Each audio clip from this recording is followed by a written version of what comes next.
Greetings and welcome back for another study, World Regional Geography.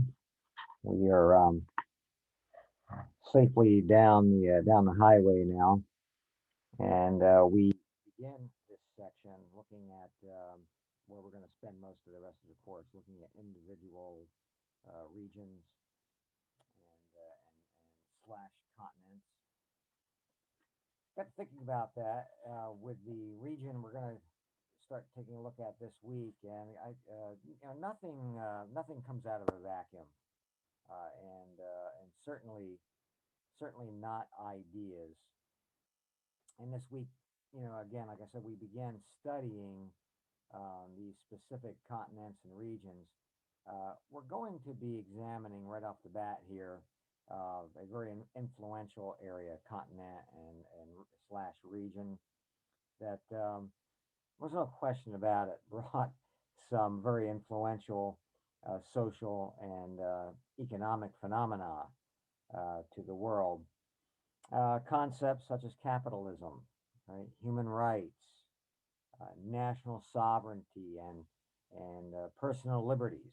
Where everyone is subject, you know, to the same laws, right? Everyone's equal under law. Of course, this region, continent, has not been without some downsides, right?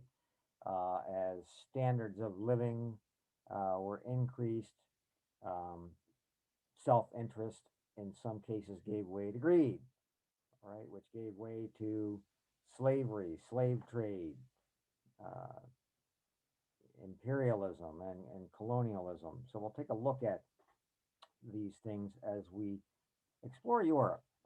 We explore Europe this week. And let's look at some of the major heads up terms and where we want to go this week. And details. Let me increase the font here for you folks.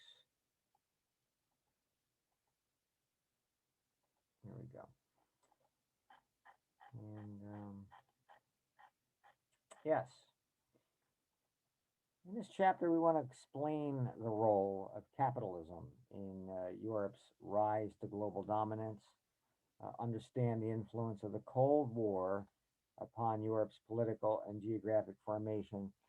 It always saddens me as an educator that I really can't do justice to the um, weight, the gravity of the Cold War upon, um, at least psychologically, I guess more economically and politically for those behind the Iron Curtain. But I can't really do it justice to your generation, um, the significance of all that while it was ongoing, and those of us who lived through it. But nevertheless, we'll cover it, do my best.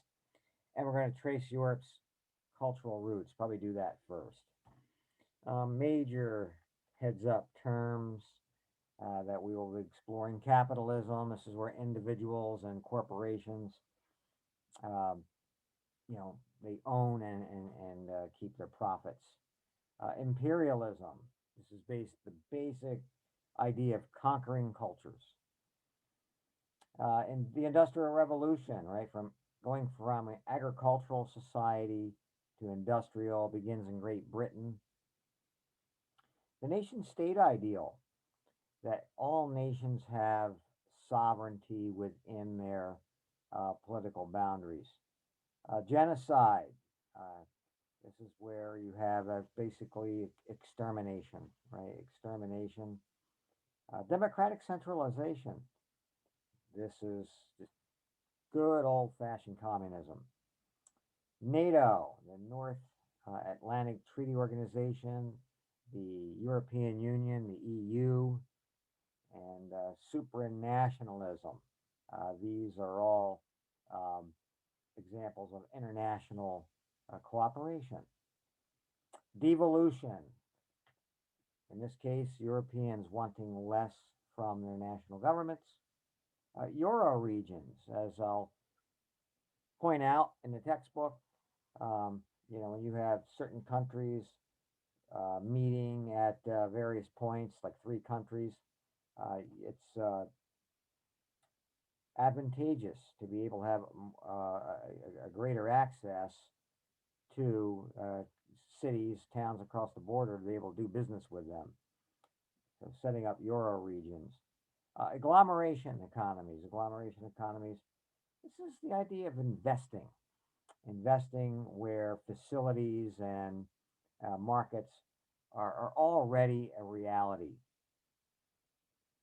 Deindustrialization, this fell off, fell off. The manufacturing sector, right, falls off.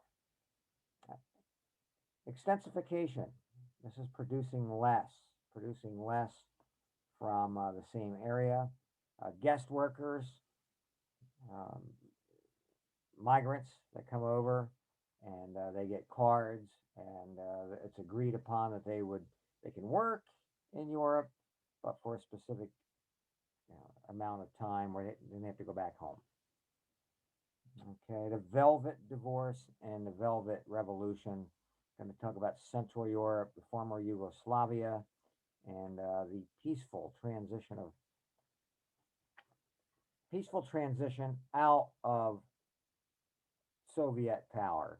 We're going to see. I'm going to detail some other problems, a lot of problems that occurred after the Soviet tanks left, and the Westphalian system. Westphalian system after the religious wars, the Europeans got together. European leaders got together and said, "We just got to stop doing this. We got to stop. We got to agree to disagree, and not go into each other's backyards and kill one another because we can't agree. We need to," and that leads to international dialogue and the nation state and the respect on one another's uh, national national sovereignty. So, yes, the origins. You can turn to page 70 as I set up the first point here.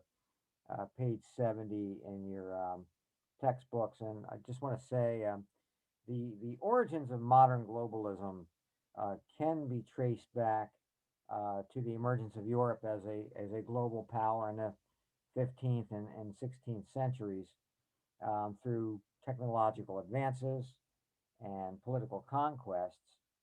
The Europeans laid the foundation for political, economic, and cultural interconnection that exists today, right, throughout the world. There are four distinct regions in Europe, subregions, four distinct subregions within Europe. You have Western Europe, probably the most influential, Northern Europe, Mediterranean area, and East Central Europe. The industrial countries of Western Europe have a high standard of living.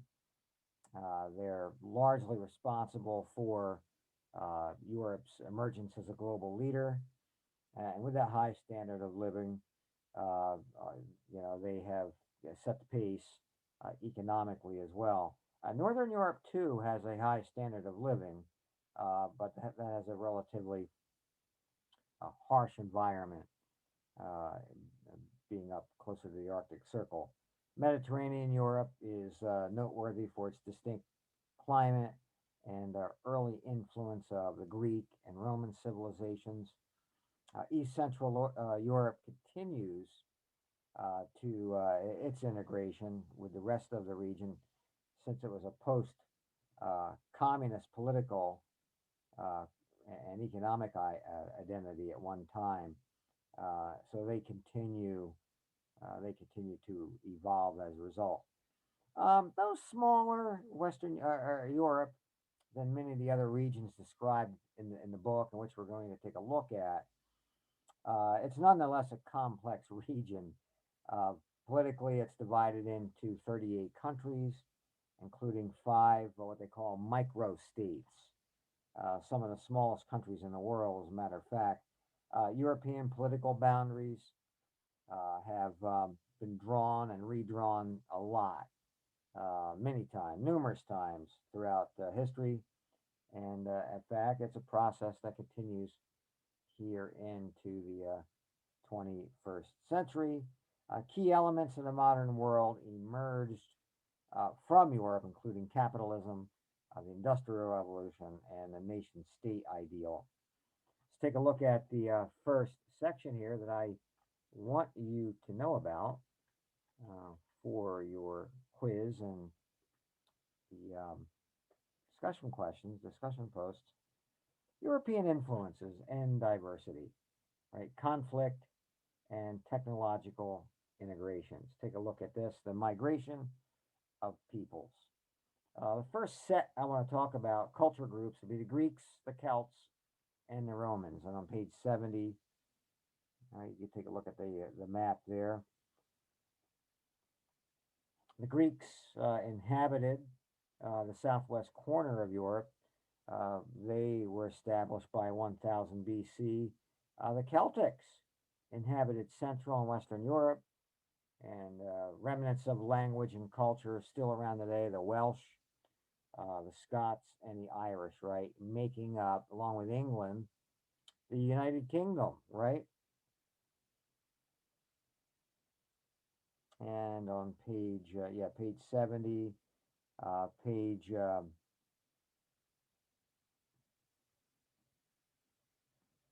310, page 310, or page 81, figure 310, kind of a cool map there, gives you kind of the language groups of the region that you can take a look at. Culture group 2, the Germanic and the Slavic people. The Vikings moved north into Scandinavia as seafaring and maritime people. I see that I'm being yelled at here, so I must have spelled that wrong.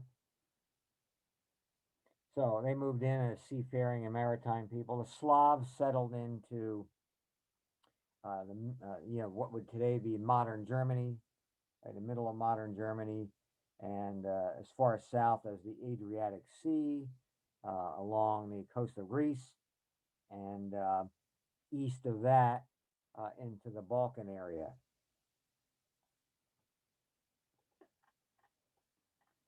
The rise of European global power. The rise of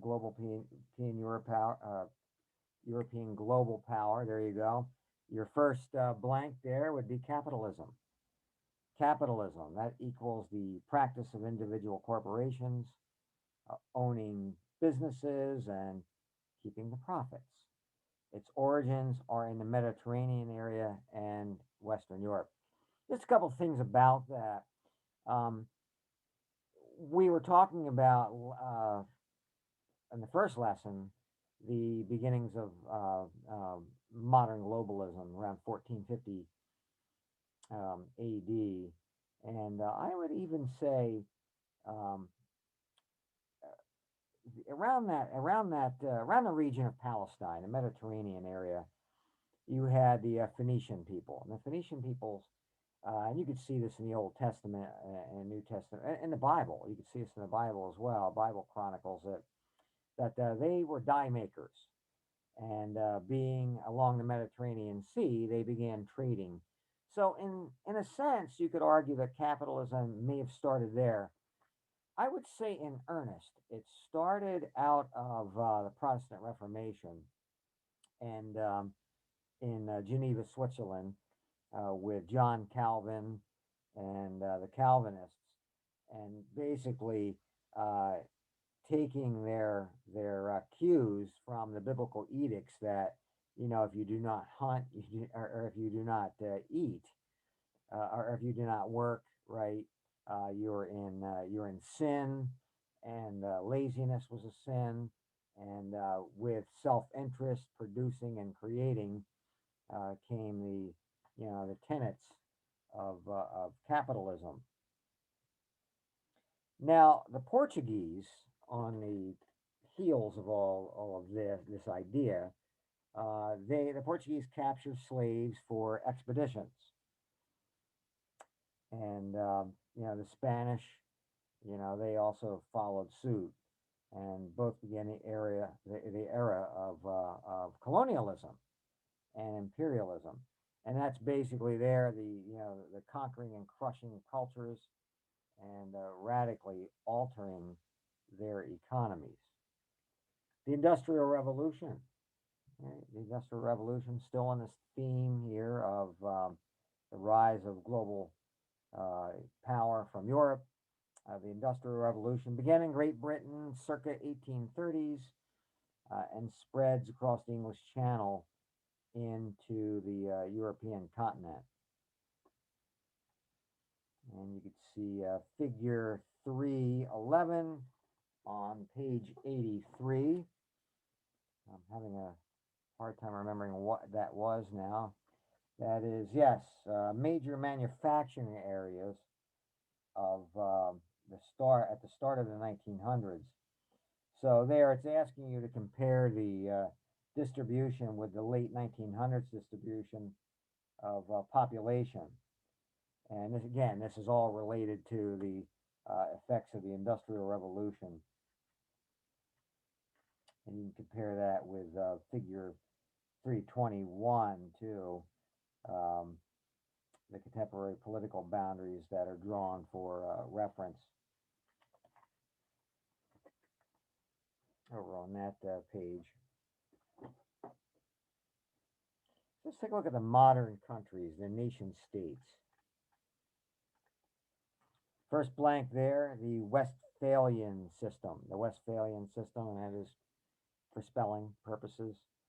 That is on your heads up terms. As as I have the technology here yelling at me every now and then for something I've misspelled. It's not an imperative here, but don't tell any of your English professors that. Westphalian system, though, we do have the correct spelling for you on the heads up terms. Well, the Westphalian system led an international system of religious toleration and international dialogue, still referred to today, and it leads to the idea of the nation state. And again, like I said, the religious wars that were ongoing um, during that time period led to this, cooler heads prevailing and coming to some kind of a agreement to stop all that nonsense, and it leads to the Westphalian system, which leads to the nation state ideal. Each nation, the idea there, each nation should be free to govern oneself. We like that idea, right? And only as its own country. Only as its own country. As I speak, um, there are uprisings in Cuba. Folks are tired of the communist system, the repression that they see. And as I'm going online, I'm seeing that there are people that are saying that we should mind our own business, let the Cubans run their own affairs down there. That's a different story. I think that, I think what folk are doing here in the U.S. and some of the politicians are, hopefully no one gets hurt in the process, trying to keep that ideal going of freedom, right? More personal freedoms. So the idea of the nation state, the idea um, proved to be an effective uh, form of government. I'll get there in a minute. The nation state ideal, each nation should be free to um, govern it oneself. The idea of the nation state, and this is basically talking here about countries with common characteristics, was fully realized through the French Revolution and ultimately Napoleon. The idea proved to be an effective form of government.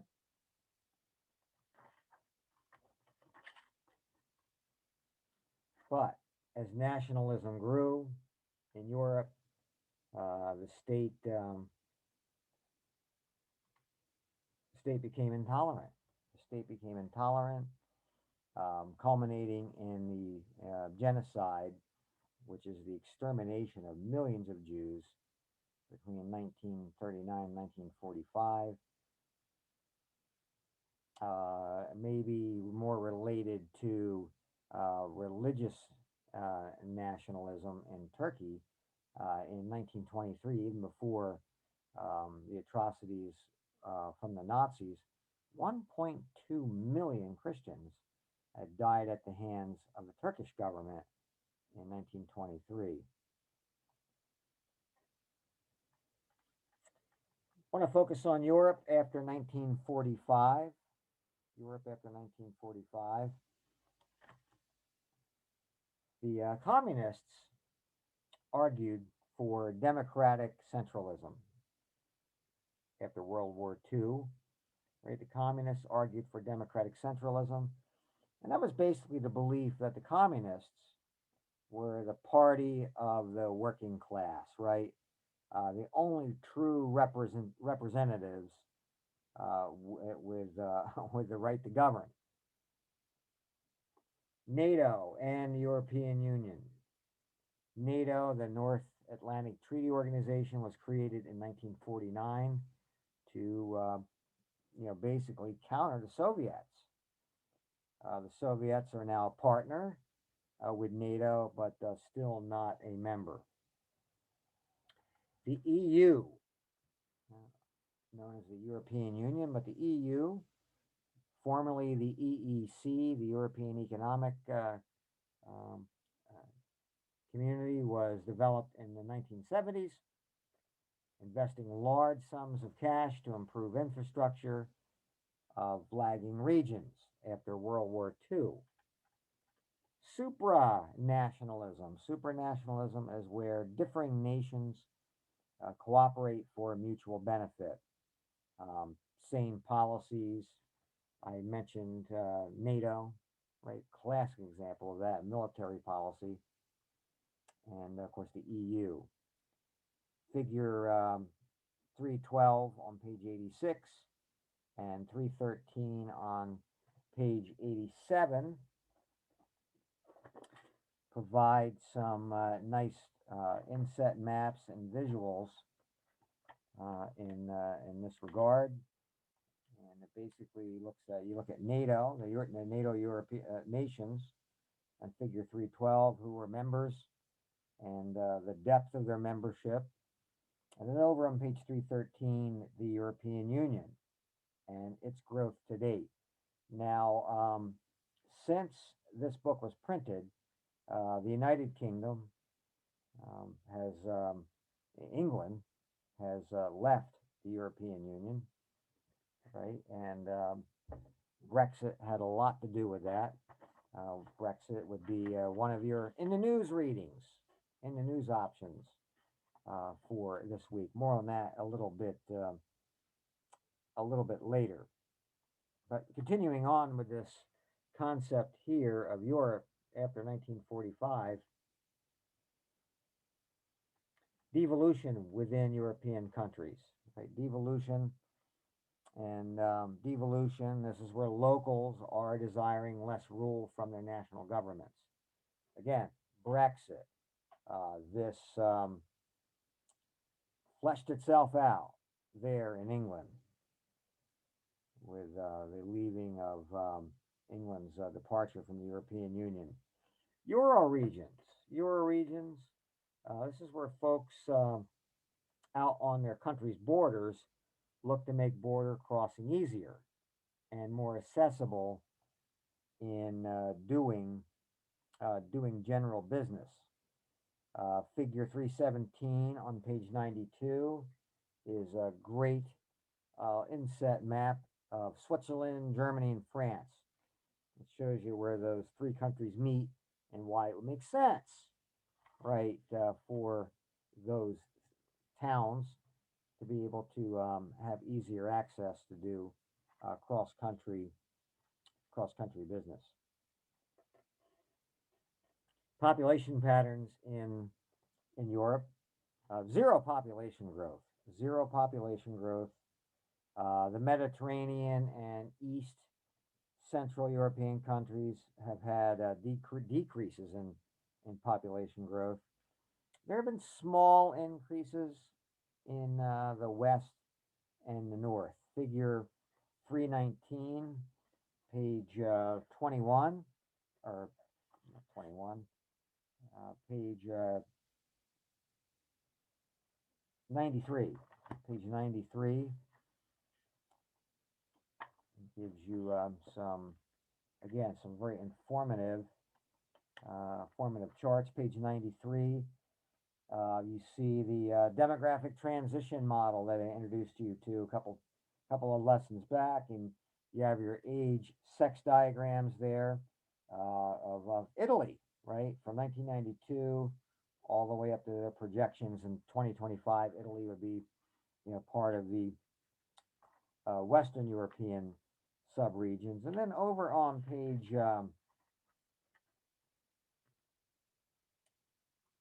90. Well, I'll get to 91 in a minute.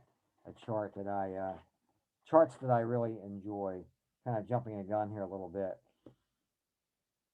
Changes in Europe's economic geography.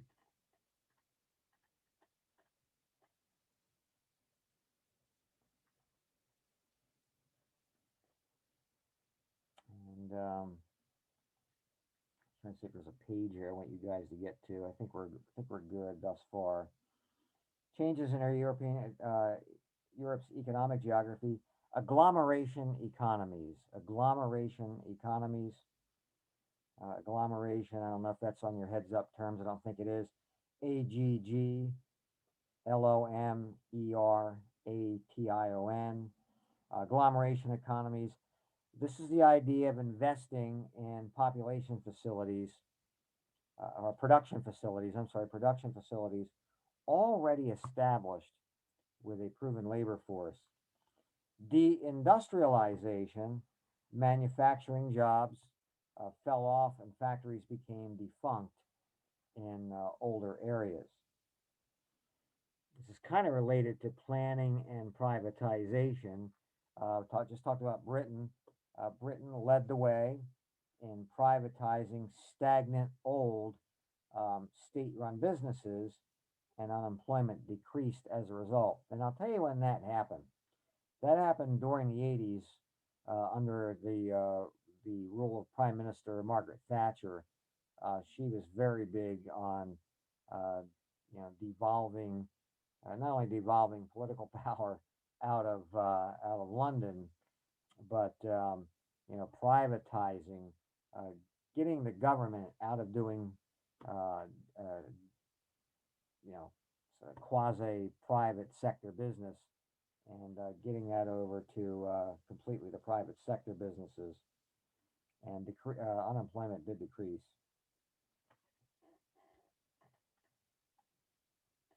Countries of Western Europe. Before I get to that, Europe is a hub for human rights organizations.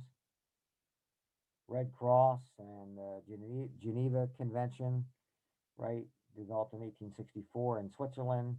The International Court of Justice at The Hague in the Netherlands, where they assess responsibility to war criminals. And a nice visual here that I wanted to get to, almost forgot about it. Page 91. We're going to look at these every so often because I really like these charts, and it gives you a idea of the wealth of Europe, based off of how many people own a car out of 1,000, how many have running water, TVs. So gives you about 5 or 6 countries there in Western Europe and Central Europe that you can take a look at. So the countries in Western Europe. France and the UK, right? France and the UK, we'll look at them first. France became a nation state in 1789 after the French Revolution. They are a socialist government, with decision um, policies and decisions made from Paris. Centralized government, decisions from Paris. In the UK, Northern Ireland, Irish nationalists, versus the loyalists. Irish nationalism versus loyalists. Nationalists want all of Ireland united. They want all of Ireland united. Both France and the UK became nation states as well. So both imperialists and colonizers, although they withdrew from most of their colonies in the 1950s and 60s. So both France and the UK were imperialists and colonists at one point, but they, I guess World War II is a big impetus in this. It wasn't like they turned into saints overnight. World War II drained these countries, and you had revolutions in their colonies, especially in Africa, and folks wanted these white Europeans out of their areas. And, you know, it's just human nature. You want your own kind, right? Making decisions for you, governmental decisions. The Low Countries in Europe, the Low Countries. These are the Netherlands, Belgium, and Luxembourg. Page 109, figure 331 gives you an inset map of these countries. Page 109, 331, figure 331. And the Benelux countries. People wonder, well, what does that mean, Benelux? Well, you have, Belgium, the Netherlands, and Luxembourg, right? Um, Benelux, right? Get it?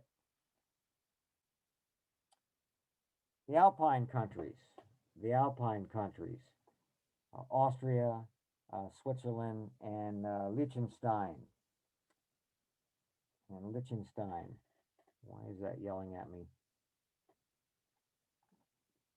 Turn the I and the E around. Let's just try it out here. Nope. Okay. Big picture at Liechtenstein. Liechtenstein is about, well, it's one of those micro-states. It's about 62 square miles, okay? Very small.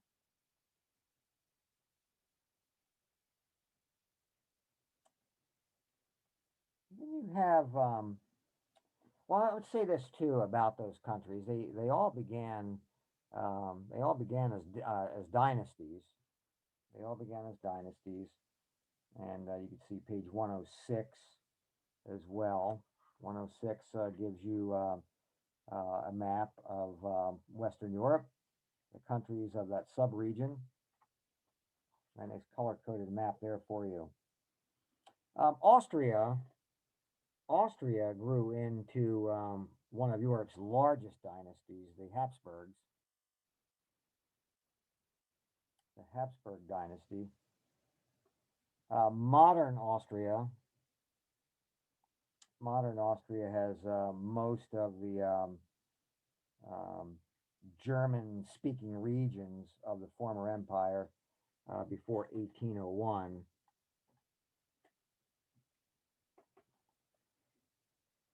The Swiss are made up of 26 cantons. These are like counties, 26 cantons, and power comes from local cantons. Germany, you have 16 provinces. Germany, 16 provinces. The people of the subregions, the ethnicity and culture. Immigration workers, guest workers who could stay as long as work was available, but would always be foreigners expected to go home.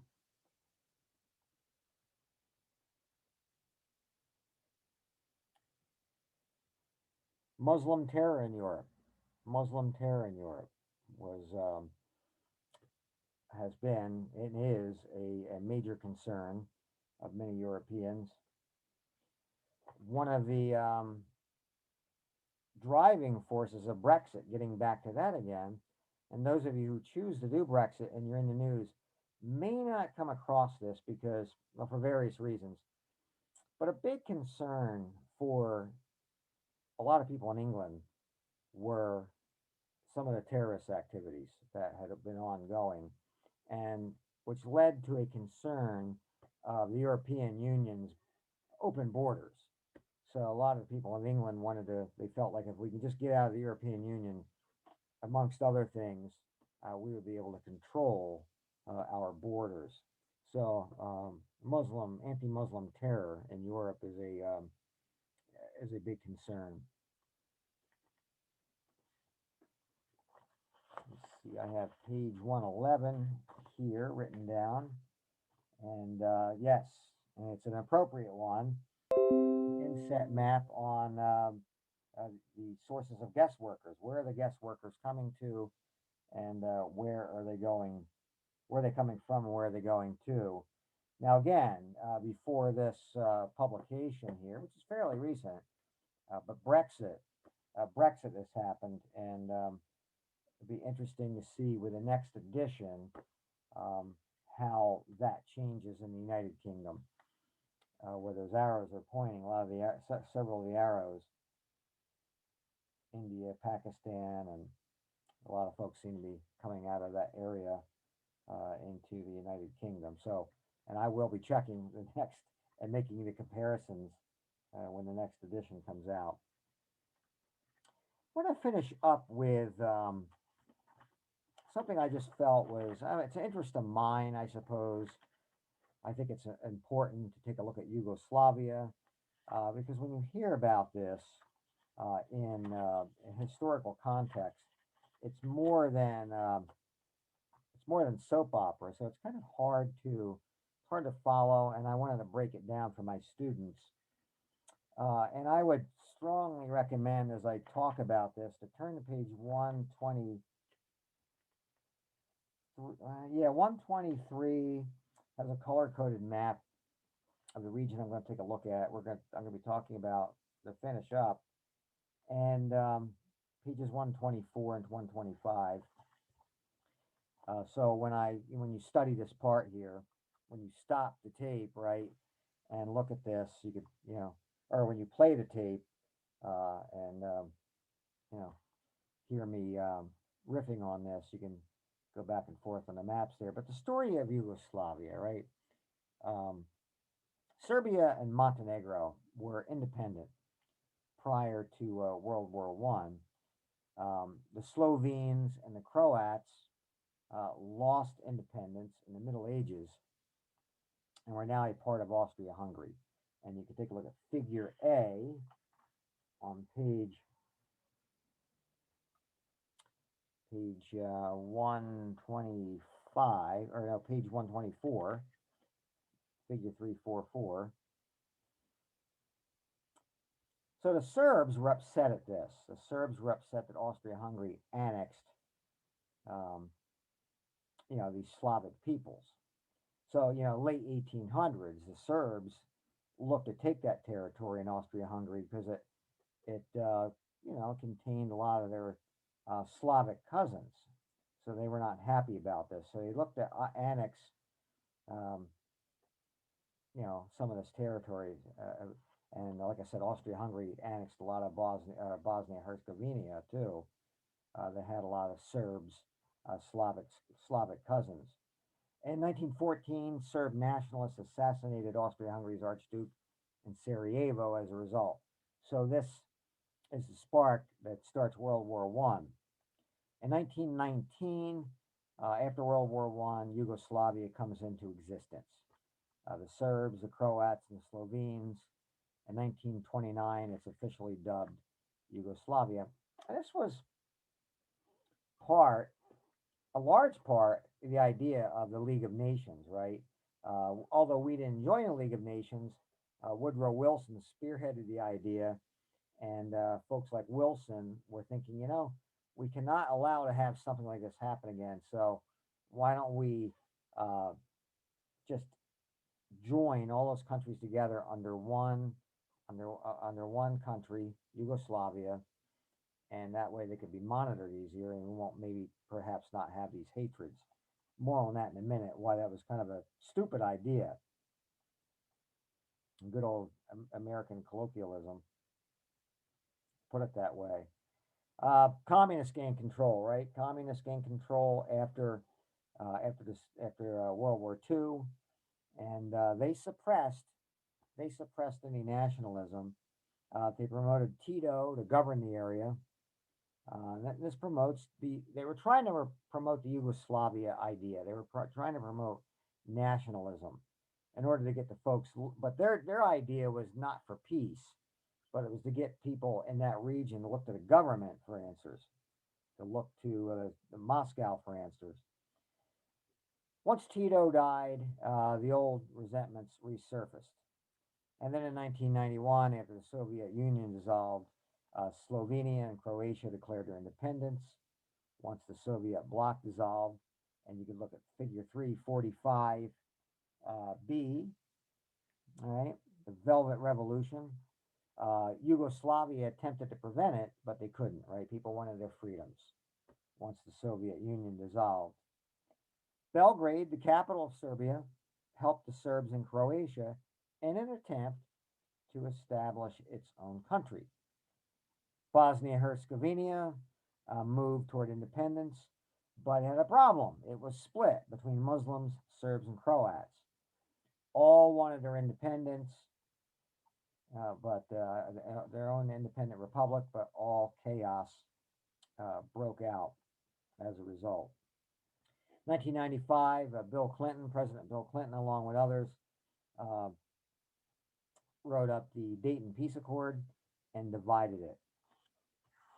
And they divided it. Figure 120, you could see, again, another map of that region after the Dayton Peace Accords. Macedonia was left landlocked. You can see Macedonia there on that map, and which is a problem because it's very poor, and it's probably why it's the one country the Serbs did not come after. The Serbs, and you might be asking, well, what is the Serbs' problem? What's their problem? Well, they were in a majority. The Serbs were in a majority of Yugoslavia, so it came to view money as being wasted on all these minority groups. Slobodan Milosevic came to power in Serbia as a result of this, and then you had ethnic cleansing that started, which you've probably heard about, and you just can't make sense of what was going on there. That's one of the reasons I'm giving you this background and looking at these maps. He was placed in prison in The Hague. We looked at The Hague earlier, the Netherlands, for war crimes. He died in jail waiting the War Crimes Tribunal. I don't think they were in a big hurry to get that to him. They already knew he was sick and probably thought he was deserved of death. So this is all happening in the Balkans, right? The Balkan region, and a term for all this was the Balkanization of the region, dubbed after the Balkan Mountains, which cut straight down through Serbia and into the sea. And there you have it. For the sake of time, you have your graphic organizer, a visual representation of the concepts that I covered. We'll quiz you on, and we'll be looking for some information on the discussion questions. You can look at your graphic organizer. So let's take a look at what is up ahead.